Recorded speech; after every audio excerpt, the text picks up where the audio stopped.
El teléfono pesaba en mi mano como si estuviera hecho de plomo macizo, un objeto inerte que contenía la última esperanza de conexión con el mundo exterior, o al menos con ese mundo que yo había ayudado a construir y sostener durante años. Estaba sentada en el borde de la cama, con las persianas bajadas a las 3 de la tarde, envuelta en una penumbra que olía a encierro y a desesperanza, observando la pantalla iluminada hasta que se apagaba, una y otra vez. El silencio en el departamento no era paz, era un grito ahogado, una presión atmosférica que me aplastaba el pecho y me recordaba que, por primera vez en mis 38 años, la maquinaria interna que me impulsaba se había roto irreparablemente. No era cansancio, no era estrés, era el colapso total de una estructura que había cargado con el peso de cimientos ajenos hasta que sus propias vigas cedieron. Había pasado 3 días sin ducharme, alimentándome de restos de galletas y agua del grifo, mientras mi mente repasaba obsesivamente la lista de contactos, buscando un nombre, una voz, alguien que pudiera devolverme aunque fuera una fracción de lo que yo había entregado. La ironía era cruel y cortante. Mi agenda estaba llena de personas que me llamaban Ángel, Salvadora, Roca. Sin embargo, ahora que esa roca se había desmoronado y convertido en arena, el viento soplaba en un desierto absoluto. Mis dedos temblaban no por el frío, sino por el miedo visceral a confirmar lo que mi intuición ya me gritaba desde las entrañas, que mi valor como ser humano se medía exclusivamente en función de mi utilidad. Marqué el número de mi hermana por tercera vez, escuchando el tono de llamada que sonaba lejano y monótono, un eco digital que rebotaba contra las paredes de mi soledad. Cuando finalmente saltó el buzón de voz, sentí como algo definitivo se quebraba dentro de mí, más doloroso que cualquier hueso roto. Era la fractura de la ilusión, la muerte de la mentira piadosa que me había contado a mí misma durante décadas, que el amor es incondicional y recíproco. En ese instante, con el móvil deslizándose de mis manos hacia la alfombra, comprendí que estaba cayendo en un abismo y que, al mirar hacia arriba, no había ninguna mano extendida para sostenerme, solo las espaldas de aquellos a quienes había cargado para que ellos pudieran tocar el cielo. Todo comenzó mucho antes de este colapso, en una época que ahora recuerdo con la nostalgia brumosa de quien mira una fotografía vieja y descolorida. Tenía 22 años, una beca universitaria completa y el sueño de ser arquitecta, de diseñar espacios donde la luz fuera la protagonista. Pero entonces el diagnóstico de papá cayó sobre nosotros como una sentencia inapelable. Alzheimer temprano.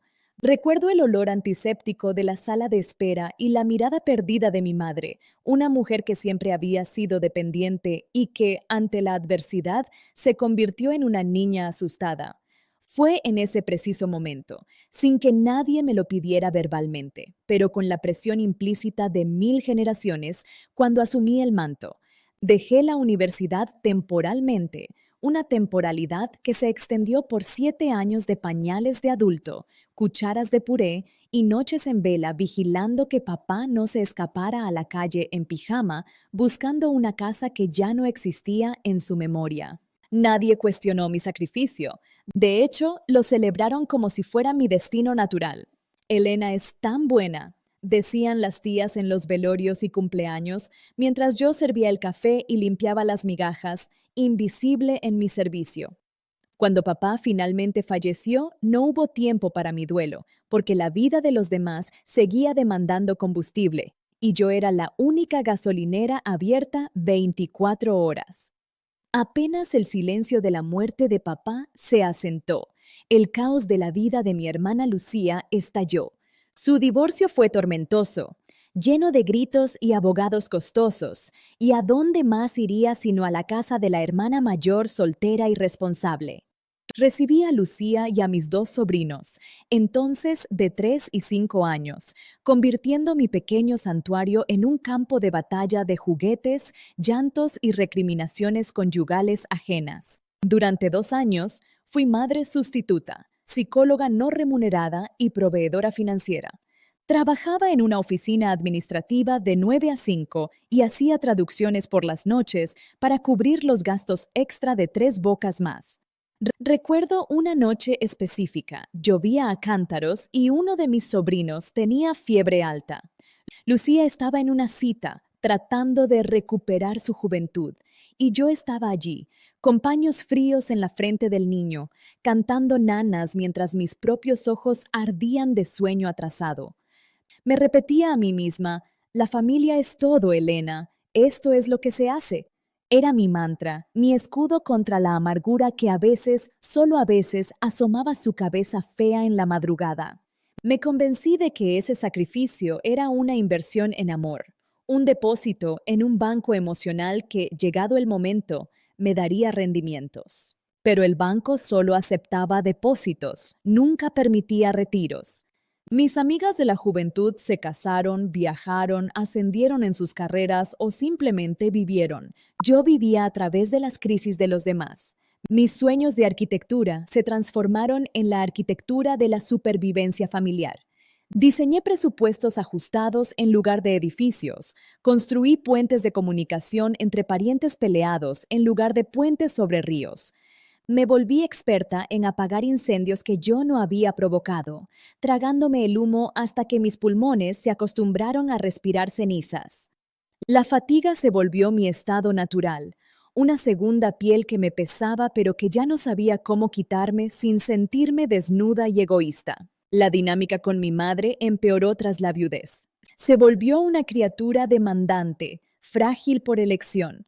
Cada fin de semana era sagrado para ella. Debía llevarla al médico, al supermercado, a la iglesia o simplemente sentarme a escuchar sus quejas interminables sobre los dolores de la vejez y la ingratitud de los vecinos. Nunca me preguntó, «Elena, ¿eres feliz?». Su preocupación por mí se limitaba a si yo estaba disponible para resolver su siguiente problema. Yo era la hija fuerte, la que no necesitaba consuelo, la que no tenía derecho a la debilidad.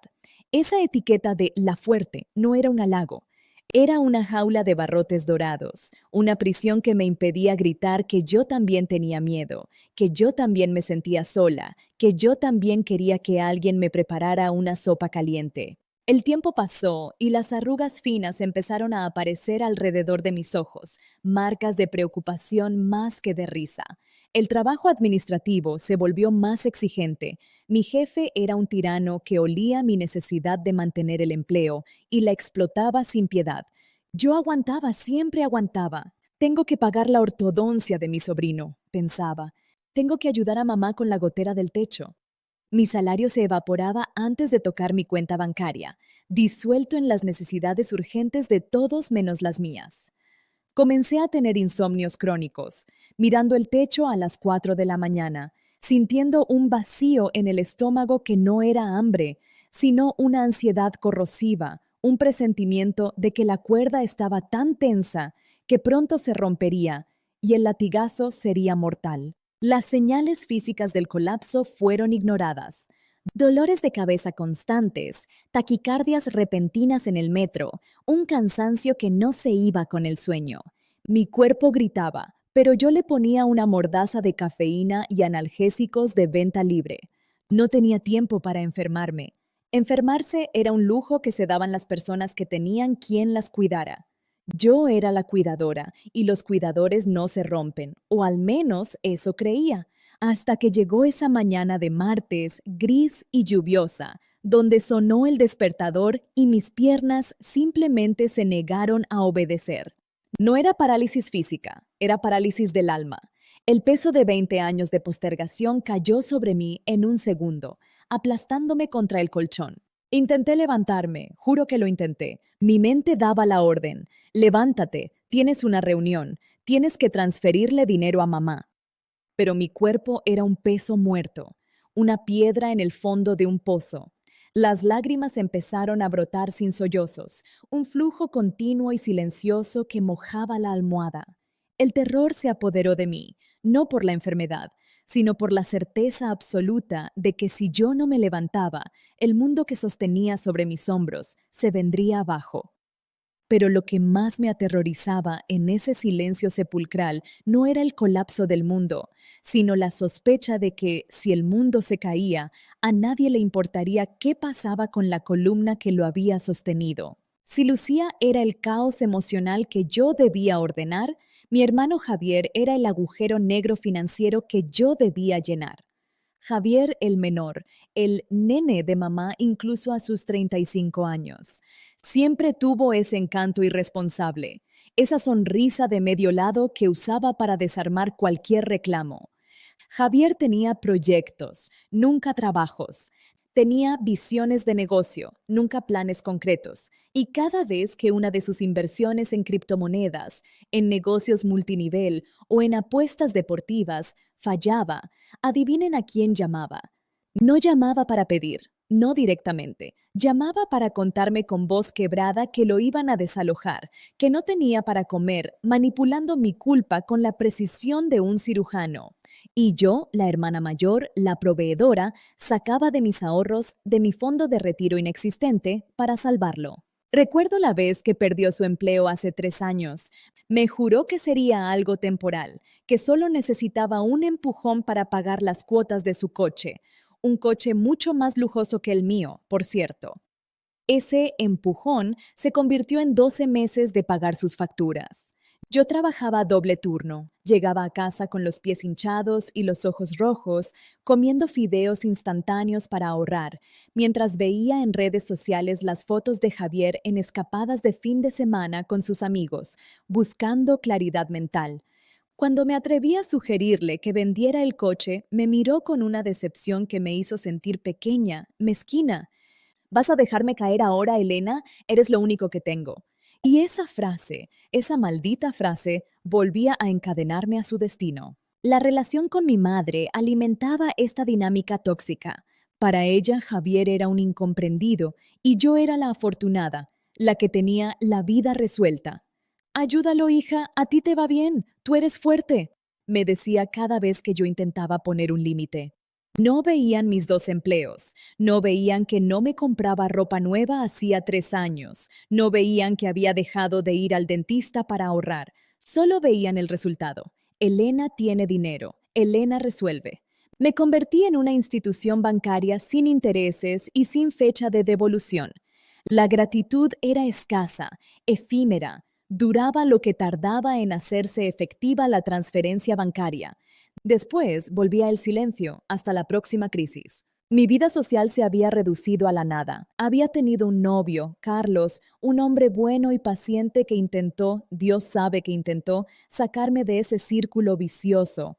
Elena, te están consumiendo. No eres su madre, eres su hermana, eres su hija, me decía con dulzura y firmeza. Pero yo me ponía a la defensiva, defendía a mi familia con la ferocidad de una leona ciega. No entiendes, ellos me necesitan. Al final, Carlos se cansó de ser el plato de segunda mesa, de que nuestras citas se cancelaran porque mamá tenía un mareo o porque Lucía necesitaba que cuidara a los niños. Me dejó con una tristeza profunda en la mirada, diciéndome, te amo, pero no puedo ver cómo te autodestruyes y aplaudir mientras lo haces. Lloré una semana y luego volví al trabajo porque el dolor no paga las cuentas. El punto de quiebre financiero llegó 2 meses antes de mi colapso en la cama. La empresa donde tenía mi segundo empleo, haciendo transcripciones legales, cerró sin previo aviso. De golpe, mis ingresos se redujeron a la mitad. Sentí el pánico helado subir por mi espalda. Tenía deudas que no eran mías. La tarjeta de crédito estaba al límite por una emergencia de Javier y estaba pagando un curso de inglés para mi sobrino mayor. Reuní a la familia un domingo, con el corazón en la garganta, para explicarles la situación. Necesito que se ajusten, no puedo darles dinero este mes, y necesito que Javier me empiece a devolver algo de lo prestado. La reacción fue un silencio gélido, seguido de miradas de reproche. No hubo preocupación por mi desempleo, no hubo un ¿estás bien, Elena? Hubo molestia. Javier bufó, diciendo que justo ahora estaba a punto de cerrar un negocio y que mi presión lo estresaba. Mamá suspiró dramáticamente, llevándose la mano al pecho, diciendo que Dios proveerá, pero mirándome como si yo les estuviera quitando el pan de la boca por capricho.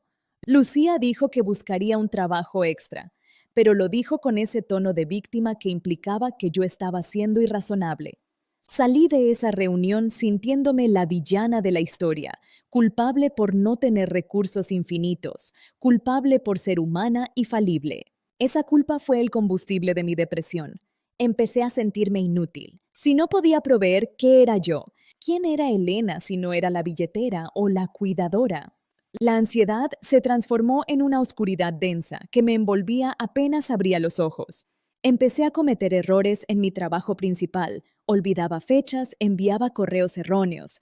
Mi jefe me llamó la atención 2 veces, su voz cargada de desdén. No te reconozco, Elena. Siempre has sido una máquina. Exacto, una máquina. Y las máquinas, cuando se rompen, se desechan. El miedo a perder el último ingreso que me quedaba me paralizaba aún más, creando un círculo de terror del que no podía escapar. Y así llegué a ese día en la cama. El día en que las facturas se apilaban en la mesa de entrada como una torre de condena. El día en que la nevera estaba vacía y mi alma también. La oscuridad física de mi habitación era solo un reflejo de la negrura interna. Ya no era solo cansancio, era una desconexión total de la voluntad de vivir así. Necesitaba ayuda. Por primera vez, desesperadamente, necesitaba que alguien me trajera un vaso de agua, que alguien me dijera que todo iba a estar bien, que alguien pagara una factura por mí o simplemente me abrazara. Con las manos temblorosas, busqué el teléfono entre las sábanas revueltas. Iba a romper mi regla de oro, iba a pedir ayuda, iba a mostrar mi debilidad. Y ese acto, que debería haber sido de liberación, se convirtió en el prólogo de mi mayor dolor. La primera llamada fue a Lucía. Mi mente, en su estado febril y desesperado, construyó un escenario donde ella contestaba preocupada, venía corriendo con sopa caliente y se sentaba a mi lado, devolviéndome las incontables noches que yo velé su sueño y el de sus hijos. El teléfono sonó 4 veces. Cuando contestó, su voz estaba acelerada, con el ruido de fondo del tráfico y música alta. Elena, ¿pasa algo grave? Estoy llevando a los chicos al fútbol y llego tarde. Tomé aire. El aire se sentía como vidrio molido en mi garganta. Lu, no estoy bien. No puedo levantarme de la cama. Creo que tengo depresión. Necesito que vengas, por favor. No tengo comida. No puedo parar de llorar. Hubo un silencio al otro lado de la línea, pero no era un silencio empático. Era el silencio de quien está calculando cómo evadir un problema. Ay, Elena, ahora, justo esta semana tengo la entrega del proyecto en la oficina y los niños tienen 1000 actividades. ¿No será solo estrés? Tómate un té de tilo y duerme. Seguro mañana estás mejor. La frialdad de su respuesta me golpeó físicamente. Insistí, mi voz quebrándose en un hilo patético. Lucía, por favor, necesito ayuda de verdad. No puedo sola. Su tono se endureció, pasando de la prisa a la molestia. Elena, siempre has sido la fuerte. No te pongas dramática, no tengo tiempo para esto ahora. Te llamo el fin de semana. Y cortó. El clic final fue como el sonido de una guillotina. Me quedé mirando el techo, incrédula. Las lágrimas calientes rodaban hacia mis orejas. ¡Oh, la fuerte! Esa maldita palabra otra vez. Me limpié la cara con la manga de mi pijama sucio y con una terquedad suicida marqué a Javier. Él siempre estaba en casa a esta hora. Contestó al segundo tono, con voz somnolienta. Javier, soy yo. Necesito ayuda. Fui directa, sin preámbulos, porque no tenía fuerzas para adornar la realidad. Le expliqué que estaba enferma, que no podía salir, que necesitaba que fuera a la farmacia por mí o que simplemente viniera a estar conmigo. La respuesta de Javier fue un puñal de cinismo.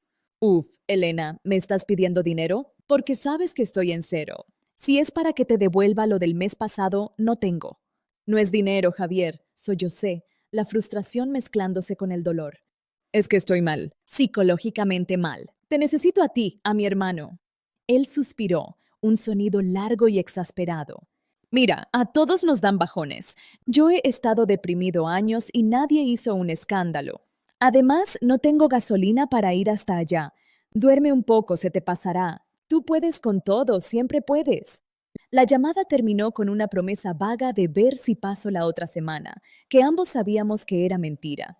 Javier no veía a una hermana sufriendo. Veía a un cajero automático averiado que no valía la pena visitar si no dispensaba efectivo. Quedaba mamá. Mi última esperanza, el vínculo primordial. Seguramente una madre no abandonaría a su hija en la oscuridad. Marqué su número fijo. Ella contestó con su tono habitual de queja, empezando a hablar de su reumatismo antes de que yo pudiera decir hola. La interrumpí, algo que nunca hacía. Mamá, escúchame, estoy muy mal. No he comido en 3 días. No puedo dejar de llorar. Necesito que vengas o llamar a alguien. No sé qué hacer. Esperaba su alarma, su instinto maternal. Lo que recibí fue un sermón. Elena, por el amor de Dios, no digas tonterías. Tú eres el pilar de esta familia. Si tú te caes, ¿qué nos pasa a nosotros? Tienes que ser fuerte. Reza un rosario y levántate. No tengo edad para lidiar con tus nervios. Ya tengo suficiente con mis achaques. No me des estos disgustos, que se me sube la presión. La crueldad de sus palabras no estaba en el insulto, sino en el egoísmo absoluto. Su preocupación no era mi sufrimiento, sino cómo mi sufrimiento le afectaba a ella. Mamá, te estoy diciendo que no quiero vivir, susurré. No digas pecados, Elena. Lávate la cara y ve a trabajar. Luego hablamos. Colgó. El silencio que siguió a esa tercera llamada fue diferente al anterior. No era un silencio de espera, era un silencio de muerte. La muerte de mi familia tal como yo la había imaginado. Me di cuenta con una claridad alucinante y dolorosa de que yo no tenía familia, tenía clientes, tenía parásitos emocionales. Había sido útil, funcional, conveniente, pero no había sido amada. El amor implica cuidado, implica reciprocidad, implica ver al otro. Ellos nunca me vieron a mí, solo veían las soluciones que yo proveía. Cuando dejé de servir, dejé de existir. Era un electrodoméstico roto en un rincón, ignorado porque ya no cumplía su función. Me acurruqué en posición fetal, abrazando mis rodillas contra el pecho, sintiendo cómo el frío del abandono se calaba hasta los huesos. El dolor era físico, una presión en el pecho que me impedía respirar profundamente. Estoy sola, dije en voz alta para que las paredes lo escucharan. Estoy completamente sola.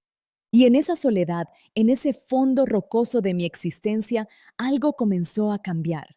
Ya no era solo tristeza, era una rabia fría y densa, una comprensión brutal de la realidad. Había pasado mi vida comprando afecto con sacrificio y la moneda se había devaluado hasta valer nada. Esa noche fue la más larga de mi vida. No dormí. Me quedé mirando cómo la luz de la farola de la calle proyectaba sombras en mi habitación, sombras que parecían fantasmas de todas las veces que dije sí, cuando quería decir no. Cada recuerdo de sacrificio venía ahora teñido de amargura. Los cumpleaños que no celebré, los viajes que cancelé, los zapatos que no compré. Todo para ellos. Y ahora, en mi hora más oscura, ni siquiera un mensaje de texto. Tú eres fuerte, me habían dicho todos. Era su excusa perfecta para no tener compasión. Me castigaban por la misma fortaleza que habían explotado, y decidí, entre lágrimas y temblores, que si iba a sobrevivir a esto, tendría que ser, por primera vez, fuerte solo para mí. Los días siguientes fueron una neblina de supervivencia básica. No salí del apartamento, no contesté el teléfono, que ahora sonaba irónicamente porque empezaban a necesitar cosas, y me limité a existir. La depresión no se fue mágicamente, pero cambió de textura. Dejó de ser un pánico agudo para convertirse en un capullo pesado y gris. Me movía lento, como bajo el agua. Comía tostadas quemadas y miraba por la ventana la lluvia caer sobre la ciudad, sintiéndome ajena al mundo de la gente que camina, trabaja y sonríe. Mi apartamento, antes siempre impecable para recibir visitas, se llenó de polvo y desorden. Y extrañamente, ese desorden me reconfortaba. Era la manifestación externa de mi caos interno, la primera vez que mi entorno no mentía sobre cómo me sentía. El chat familiar en WhatsApp, que había silenciado pero no bloqueado, empezó a acumular mensajes. Al principio eran triviales, luego demandantes. Elena, ¿pagaste el internet de mamá? Se cortó. Elena, ¿puedes prestarme el coche el viernes? Elena, ¿estás ahí?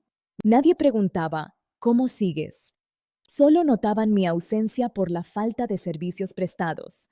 Leía las notificaciones desde la barra de notificaciones, sin abrir la aplicación, sintiendo una mezcla de culpa tóxica y una nueva y extraña satisfacción. No, pensaba, no hay internet, no hay coche, no hay Elena. Cada mensaje ignorado era un pequeño ladrillo que quitaba de mi espalda y ponía en el suelo.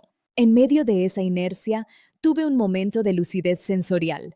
Estaba en la cocina, intentando hervir agua para un té, cuando encontré una vieja caja de velas de cumpleaños al fondo de un cajón.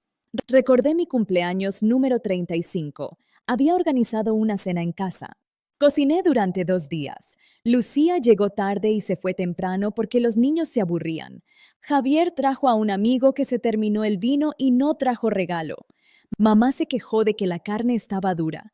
Al final de la noche me encontré lavando los platos de mi propia fiesta, sola, mientras ellos veían televisión en la sala.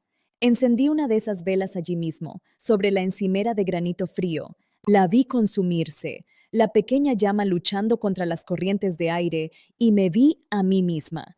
Había estado quemándome para darles luz y calor a ellos, y ahora yo era solo cera derretida. La rabia volvió, pero esta vez más constructiva. No era una rabia explosiva, era una rabia fría, quirúrgica. Me di cuenta de que la depresión, en parte, era la furia vuelta hacia adentro. Estaba deprimida porque no me permitía estar furiosa con ellos. Había reprimido tanto el resentimiento que me había envenenado. Me miré al espejo del baño, un espejo salpicado de gotas secas y pasta de dientes. La mujer que me devolvía la mirada tenía ojeras profundas, el cabello grasoso y la piel pálida, pero en sus ojos había algo nuevo, la ausencia de la necesidad de complacer. Esa mujer destrozada me caía mejor que la Elena perfecta y servicial. Esa mujer era real. Un día, al quinto o sexto día de mi encierro, sonó el timbre. No abrí. Escuché la voz de Javier al otro lado de la puerta. Elena, abre, sé que estás ahí. Necesito las llaves de la casa de la playa de mamá para el fin de semana. No venía a ver si estaba viva. Venía por las llaves. Me quedé inmóvil en el pasillo, conteniendo la respiración, sintiendo el corazón latir con fuerza. Él golpeó un par de veces más, murmuró un insulto y se fue. Al escuchar sus pasos alejarse, sentí una oleada de adrenalina. Había puesto un límite, físico, tangible. No había abierto la puerta. Ese simple acto de no hacer nada fue mi primera gran victoria. La salvadora estaba muriendo y yo no iba a hacerle reanimación cardiopulmonar. Empecé a escribir en una libreta vieja, vómitos de palabras, listas de agravios, cartas que nunca enviaría. Escribir me ayudó a sacar el veneno. Escribí sobre el dinero, sobre el tiempo, sobre el desamor. Me deben la vida. Escribí en una página y luego la taché con furia. No, yo les regalé mi vida. Fue mi error. Asumir mi responsabilidad en la dinámica fue lo más doloroso, pero lo más liberador. Ellos eran egoístas, sí, pero yo les había enseñado que podían serlo. Yo había entrenado a mi familia para tratarme como un objeto. Si quería cambiar eso, tenía que romper el contrato unilateral que yo misma había redactado y firmado con sangre. La depresión seguía ahí, pesada, pero ya no era un lugar donde vivir, sino un lugar por donde estaba transitando. Comencé a cuidar de mí misma con la misma diligencia obsesiva con la que cuidaba de ellos. Me obligué a ducharme, sintiendo el agua caliente como un bautizo. Me preparé una comida decente, no sobras, sino un plato que me gustaba, y me senté a comerlo en la mesa, sin teléfono, sin televisión, saboreando cada bocado como un acto de rebeldía. Me di cuenta de que tenía recursos, tenía inteligencia, tenía capacidad de trabajo. Todo lo que había usado para ellos podía usarlo para mí. Finalmente abrí una ventana del salón. El aire fresco de la tarde entró, disipando el olor a encierro. Escuché los ruidos de la calle, los niños jugando, los autos pasando. El mundo seguía girando sin mi intervención. El sol se ponía y salía sin que yo tuviera que empujarlo. Esa constatación me quitó un peso inmenso de encima. No era indispensable para el universo ni para mi familia, y eso, lejos de deprimirme más, me dio una libertad embriagadora. Si no era indispensable, entonces era libre. Libre para sanar, libre para ser egoísta, libre para ser simplemente Elena, la mujer, no Elena, la función. El primer paso real hacia el mundo exterior no fue para visitar a mi familia, sino para ir a un consultorio médico. Busqué en internet un terapeuta, alguien lejos de mi barrio, alguien que no supiera mi apellido ni mi historia. Sentarme en ese sillón de cuero frente a un desconocido y decir, no puedo más, fue el acto más valiente de mi vida. Lloré durante toda la primera sesión, un llanto feo y ruidoso, soltando la vergüenza de haber sido tan tonta, tan usada. El terapeuta, un hombre mayor con mirada amable, me dijo algo que se me grabó a fuego. Elena, establecer límites es la forma más alta de autorrespeto. No eres responsable de la felicidad de adultos competentes. Esa frase se convirtió en mi nuevo mantra, reemplazando al venenoso "la familia es todo". Con la terapia y medicación temporal para estabilizar mi química cerebral, empecé a recuperar fuerzas. Volví al trabajo, no con la misma intensidad maníaca de antes, sino cumpliendo mi horario y nada más. Cuando mi jefe intentó cargarme con trabajo extra sin paga, le dije, no puedo, tengo compromisos. Se sorprendió tanto que no supo qué responder. Mi compromiso era conmigo misma. Empecé a pagar mis propias deudas antes de considerar las de nadie más. Ver cómo disminuían mis números rojos me dio una sensación de control y poder que ninguna gratitud familiar falsa me había dado jamás. La familia, por supuesto, no se tomó bien mi nueva yo. Cuando pasó el primer mes y vieron que no volvía la Elena de siempre, el preocupación se transformó en agresión pasiva y luego en confrontación directa. Lucía vino a mi casa un sábado, sin avisar, como siempre. Yo estaba leyendo un libro, tranquila, con música suave. Al verme vestida, peinada y serena, su cara se transformó. ¿Así que ya estás bien? Porque a mamá le dijiste que estabas muriéndote y no has ido a verla en 3 semanas. Me espetó desde la puerta. La invité a pasar, pero no le ofrecí café ni me levanté corriendo a servirle. Me quedé sentada. Estoy mejor, Lucía, estoy sanando. Y parte de mi sanación es dejar de cargar con las responsabilidades que no son mías. Ella me miró como si le hubiera hablado en chino. ¿De qué hablas? Somos tu familia. Mamá necesita sus pastillas. Javier está con problemas. La interrumpí con una voz tranquila que no reconocí como mía. Javier es un hombre adulto. Tú eres una mujer adulta. Mamá tiene una pensión. Yo necesito cuidarme a mí. No voy a darles más dinero. No voy a resolver sus crisis. Si quieren mi compañía, la tendrán, pero no mi sacrificio. La explosión fue predecible. Me llamó egoísta, mala hija, resentida. Dijo que la terapia me estaba lavando el cerebro. Me amenazó con que mamá se enfermaría por mi culpa. En el pasado, eso me habría destruido. Ahora, escuchaba sus gritos y veía a una niña caprichosa a la que le habían quitado su juguete favorito. Lo siento que te sientas así, Lucía, le dije cuando paró para respirar. Pero mi decisión está tomada. Si quieres quedarte a charlar de nuestras vidas, bienvenida. Si vienes a exigirme, puedes irte. Se fue dando un portazo que hizo temblar los cuadros. No corrí detrás de ella. Volví a mi libro, aunque me temblaban las manos. Mi corazón estaba extrañamente en paz. Con el tiempo, el silencio de mi teléfono se volvió un filtro de calidad. Javier dejó de llamar cuando se dio cuenta de que el grifo del dinero estaba cerrado herméticamente. Mamá llamaba menos, y cuando lo hacía, nuestras conversaciones eran breves. Aprendió que si empezaba con el chantaje emocional, yo decía, te quiero mamá, tengo que colgar, y cortaba.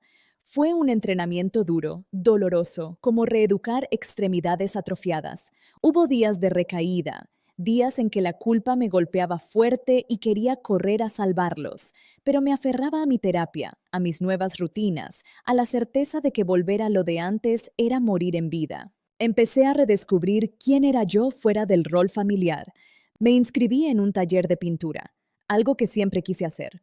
Hice amigas nuevas que no sabían nada de mi pasado, con las que podía hablar de arte, de cine, de tonterías, sin que me pidieran nada a cambio. Empecé a salir sola al cine, a cenar, disfrutando de mi propia compañía. Descubrí que me caía bien a mí misma, que era divertida, que tenía opiniones interesantes, que merecía esos pequeños lujos. La soledad, que tanto temía al principio, se transformó en solitud, el disfrute de estar conmigo misma. La relación con mi familia cambió para siempre. No se rompió del todo, pero se transformó en algo distante, con límites claros y alambre de púas en las fronteras. Ya no soy su salvadora. Soy Elena, la hermana, la hija, que visita ocasionalmente, que lleva un postre comprado, no hecho en casa durante horas, y que se va temprano cuando se siente cansada. Ellos siguen pensando que soy la mala, la que cambió, la que se volvió fría. No me importa, prefiero ser la mala en su historia que el cadáver en la mía. He aprendido que el precio de mi libertad fue decepcionarlos, y es un precio que estoy, finalmente, dispuesta a pagar. Hoy es domingo por la tarde, esa hora que solía ser la más angustiante de mi semana, dedicada a preparar la logística de las vidas ajenas para los días siguientes. Ahora estoy sentada en el balcón de mi apartamento, con una copa de vino en la mano, observando cómo el sol tiñe de naranja los edificios de la ciudad. El teléfono está sobre la mesa, boca abajo, en silencio. Sé que probablemente hay un mensaje de mamá quejándose del clima o de Lucía pidiendo un favor por última vez. Los responderé mañana o tal vez el martes. O tal vez nunca, si no es importante. La urgencia ha desaparecido de mi vida, reemplazada por una calma deliberada y consciente. No ha sido un final de cuento de hadas. No hubo un gran arrepentimiento por parte de ellos, ni una escena lacrimógena donde me pidieran perdón por años de abuso emocional. La vida real rara vez ofrece esos cierres limpios. La cicatriz de saber que mi familia me amaba por mi utilidad y no por mi esencia sigue ahí, picando cuando cambia el tiempo, recordándome la fragilidad de los lazos de sangre. Pero he aprendido a vivir con esa cicatriz, a tratarla con respeto en lugar de ocultarla. He entendido que la sangre te hace pariente, pero la lealtad te hace familia. Y a veces, la familia más importante es la que uno construye con uno mismo y con aquellos que realmente te valoran sin condiciones. Doy un sorbo al vino y respiro hondo, llenando mis pulmones de aire propio, no prestado.